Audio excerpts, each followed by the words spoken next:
duty to protect the American people from excessive and unlawful use of force by officials acting under color of law.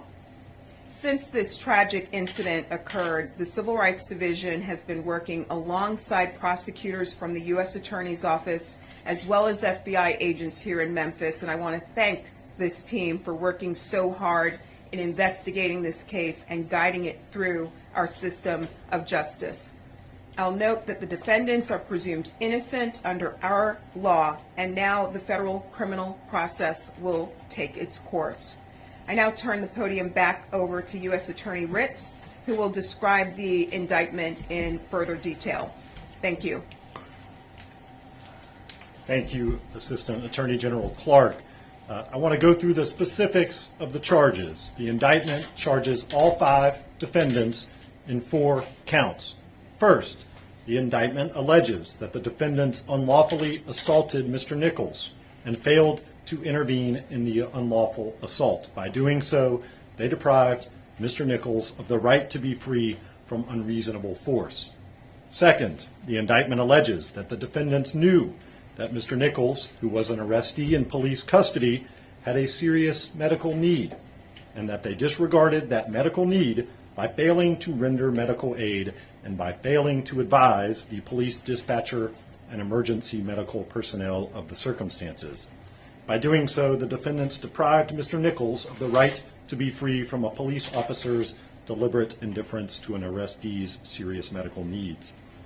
Third, the indictment alleges that the defendants intentionally conspired to withhold and omit material information and to make false and misleading statements in an effort to cover up the use of unreasonable force on Mr. Nichols.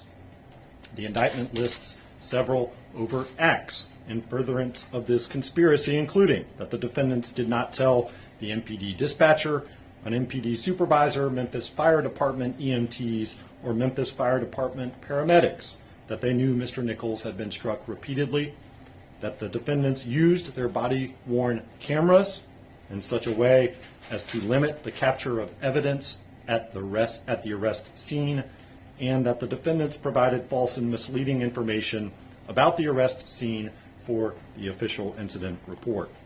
Finally, the indictment alleges that the defendants obstructed justice by providing false and misleading information and withholding material information in their communications with a police supervisor and a police detective, both of whom were tasked with writing reports on the arrest of Tyre Nichols. As the Assistant Attorney General said, these charges, of course, as with any criminal case, the indictment contains allegations only, and defendants are presumed innocent until proven guilty. I want to say that the first 2 counts alleging civil rights violations resulting in death carry a sentence of up to life in prison, and the other 2 counts, the obstruction of justice counts, carry a potential prison sentence of up to 20 years in prison. I also want to say thank you to the dedicated team of prosecutors and law enforcement agents who are working on this case.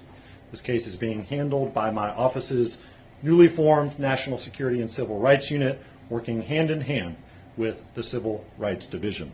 I'm proud of our team and proud of their commitment to protecting the civil rights of all Americans. Now we are able to take just a few questions.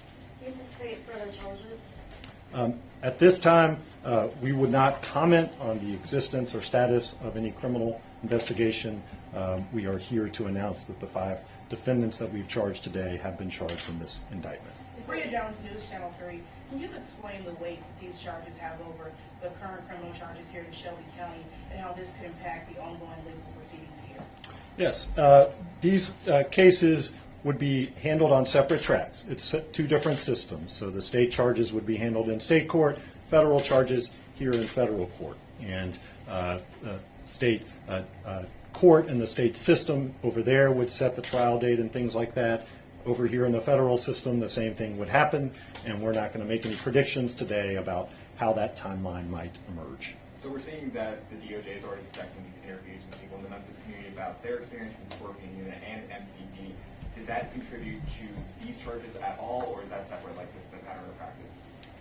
The Justice Department is actively conducting community meetings and gathering information in the course of carrying out its civil pattern or practice investigation into the Memphis Police Department. We look forward to continuing to hear from the community as that investigation takes its course, but we will underscore that that is a separate investigation from the criminal charges that we're announcing today. Final question. Do you expect a hearing tomorrow or very soon? Mr. Saines, I believe in the federal case, we expect that the defendants would be making their initial appearance in the coming days. Thank you all for being here.